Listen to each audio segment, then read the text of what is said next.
சாணக்கியா கணிப்புல இமாலய தப்பு. இது எப்படி சாத்தியம்? டிவிகேவுக்கு விழுந்த ஓட்டுக்கும் அவங்க ஜெயிக்கிற சீட்டுக்கும் சம்பந்தமே இல்லையா? லாஜிக் இடிக்குதே. 2026 எக்ஸிட் போல் வந்தாச்சு. திமுக 160 இடங்கள் வர பிடிச்சு மீண்டும் ஆட்சி அமைக்கும்னு சாணக்கியா ஸ்ட்ராட்டஜி சொல்லுது. ஆனா தளபதி விஜயோட தவேகா கணிப்புல தான் ஒரு பெரிய முரண்பாடு இருக்குன்னு மூத்த பத்திரிகையாளர்கள் சொல்றாங்க. சாணக்கியா கணிப்புப்படி தவேகா 13லிருந்து 18 இடங்கள்ல ஜெயிக்குமா.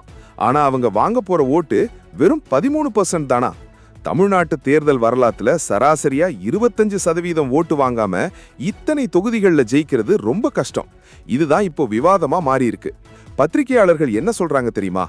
20% ஓட்டு வாங்கினாலே 2 சீட்டு கிடைக்கிறது தான் பெரிய விஷயம்.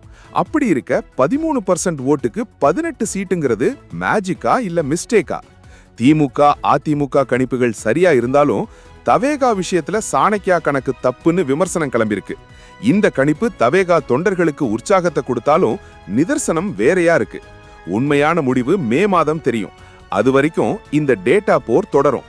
நீங்க என்ன நினைக்கிறீங்க? 13% ஓட்டுல 18 சீட்டு ஜெயிக்க முடியுமா? கமெண்ட்ல சொல்லுங்க. மறக்காம லைக் பண்ணிட்டு ஷேர் பண்ணுங்க. ஏன்னா சாணக்கியா கணிப்புல ஒரு தப்பு இருக்கு.